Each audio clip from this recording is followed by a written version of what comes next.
Thank you for taking the time to meet with me, Kendall. Please tell us your name and a little bit about your family of origin. My name's Kendall Tenney. Grew up in Dallas, Texas with 5 brothers, and now am married with 5 children of my own. Great. Are you oldest, youngest? I am smack dab in the middle of 5 boys, two Okay. older, 2 younger. Okay. And what was it like having 4 brothers? I loved growing up with 4 brothers for a number of reasons. Because we could beat up on each other, and we were still best friends the next day. And they are my best friends to this day, and I thoroughly enjoy spending time with them. And I love being part of a big family. Great. When did you move to Nevada? We moved to Nevada in 1994 from Pocatello, Idaho. That's where my wife and I first worked. When we got out of school, we worked for competing stations in broadcasting. She was the morning anchor for the ABC affiliate, and I was the weekend anchor for the CBS station there. Where did you go to school? Went to Brigham Young University, where I studied broadcast communications. So I take it you're LDS. Yes. Okay. Tell us a little bit about what it was like growing up in the Church of Jesus Christ Latter-day Saints. Well, it was interesting being Mormon in Texas at that time, and I graduated in 1985, so I'm giving away my age there. Was unique. I was the only, my senior year, I was the only LDS kid in my entire high school. Some other years there were 1 or 2 other LDS kids there. So there were not a lot of Mormons. So it was really interesting because we were growing up in the South, where of course Southern Baptists populate the area, and all of my dear friends to this day. In fact, I just spent a weekend with some buddies from high school. Are devout, and not necessarily Southern Baptists, but Christians, and we've always been very accepting of each other's ideas. They're all founded on Christ and just being good people. So it was unique, but I think it was a great opportunity, actually. Did you tell us what you studied in school? Broadcast communications, and actually I was studying to become a dentist. My dad was a dentist and was my hero in life, and still is to this day, although he passed away in '97. And I thought it would be great to work with my dad in his dental practice, and that was the drive for me. Along the way, I discovered I did not have a lot of talent when it came to courses like chemistry and biology, and while I still finished with what amounts to a minor in chemistry, and was actually accepted through BYU's pre-dental program to go to dental school, I had by that time been playing around in broadcasting and decided to declare that as a major and try it out for a couple of years and see if it worked. So what drew you to broadcasting? I like to talk, and growing up as a kid, we used to always play with our video camera, and we'd do mock newscasts based on what was going on in our neighborhood, and sometimes we'd do them more along the lines of Saturday Night Live and just spoof everything. But I've always been interested in that, and creating and telling stories. And certainly broadcast communications, or journalism in particular, offers that opportunity to tell people's stories, because there are so many out there. I mean, any person out on the street has a really intriguing, interesting story to tell, and I love that aspect of journalism. How did you become the anchor? What was that process like? Well, I was in Pocatello, Idaho, where I was anchoring weekends and then working during the week as a bureau reporter. And a news director here in Las Vegas got a hold of my tape, liked it, gave me a call, said, "Hey, you want to come work here?" And I said, "Absolutely." And so I started off as the morning anchor Monday through Friday, and then after time moved into the evening slot, and eventually did the 4 and 6 p.m. for a number of years. Yeah, the paper you sent me said over 10 years that you were number one for over 10 years. We were lucky enough to be number one, and that's a result of always having great co-anchors who carried me along the way. Okay. And how did you get the Edward R. Murrow Award, and what was the process of being nominated and awarded like? There were 2 different times where we were lucky enough to win that, and one was for an investigative piece regarding breaking and entering, and another was I can't remember what the second one was for, but what happens is, you submit a story, and if it can be nominated, and then after it's nominated, it is either selected or not to actually win the Edward R. Murrow Award, and we were lucky enough to win it twice. What are the criteria for that award? Simply to have an intriguing or a good story, and to tell it well. And a lot of times it's just a matter of luck, stumbling across the right story and the right individuals, and then working with producers and photographers who allow you to tell that story effectively, so that it conveys emotion and touches other people. Great.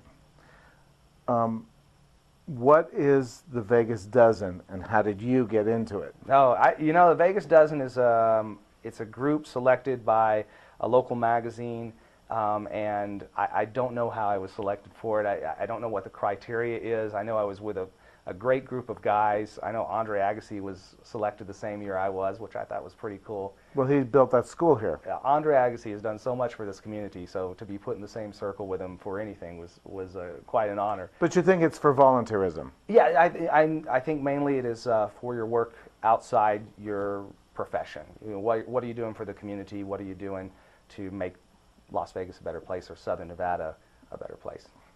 Do you support any charities other than the Make-A-Wish Foundation? Absolutely. My primary focus has been for well over a decade, the Make-A-Wish Foundation of Southern Nevada. I still serve on the board. I was chair of Make-A-Wish of Southern Nevada for a number of years, and I'm still very involved with it, as we have our 5K every year, the day before the Super Bowl, which raises $250,000, $350,000 a year.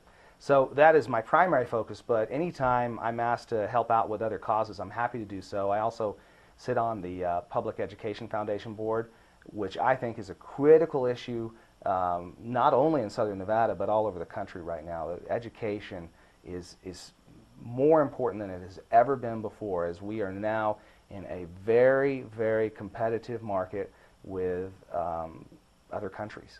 And it is vital for our survival to be educated as best we can.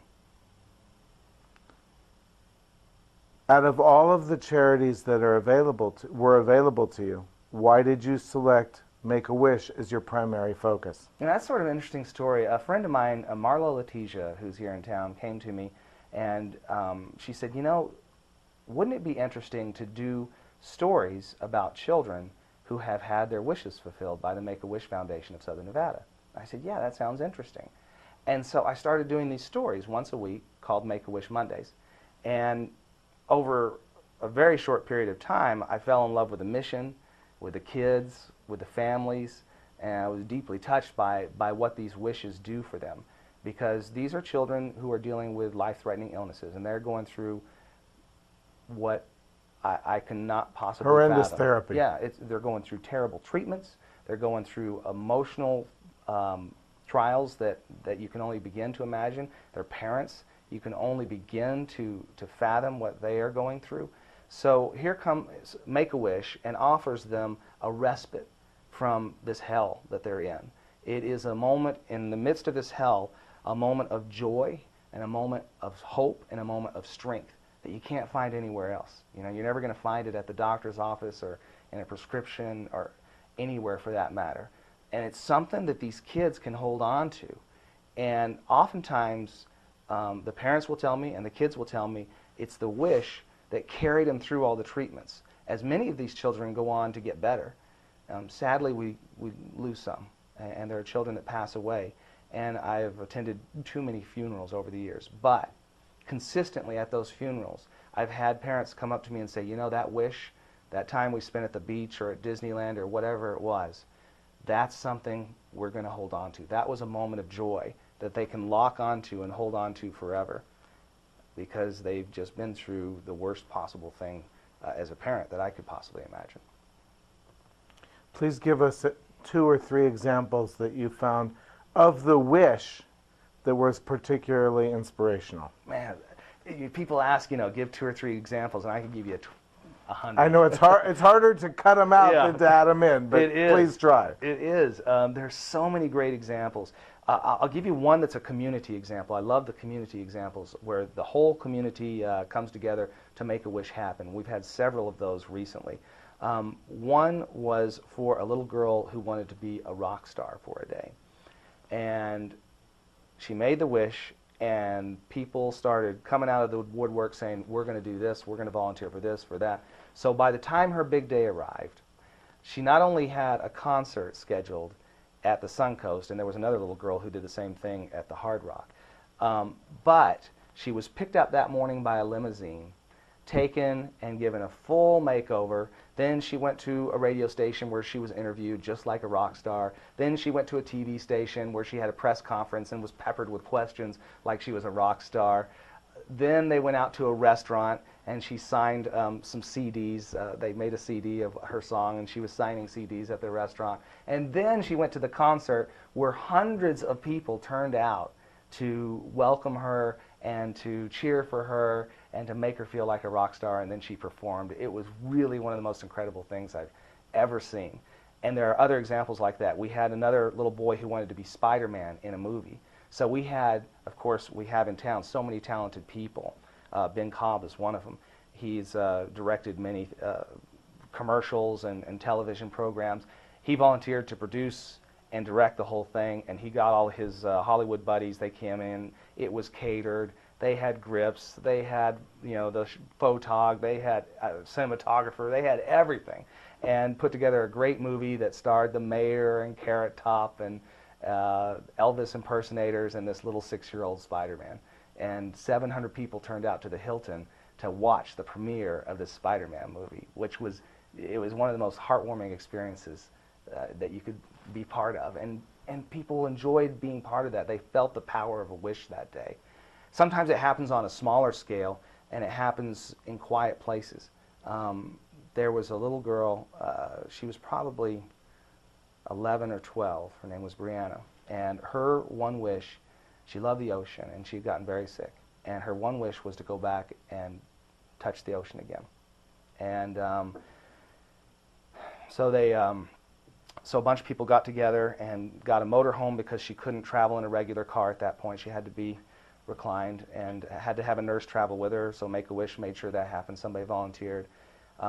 They were going to this little beach community where someone had volunteered to give their house to them for a week. There was an ordinance in that city that did not allow motorhomes to park on a street. So the mayor of that city and the city council waived the ordinance, and then when she drove up, the mayor and city council members and people in that community were there to welcome her. So to make her feel even more special. And she had the opportunity to go out and touch the water.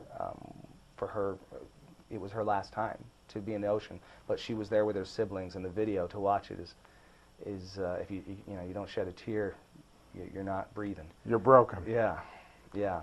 I can see how these have drawn you in. It's very clear the emotion of just these 3 stories, and you've done dozens.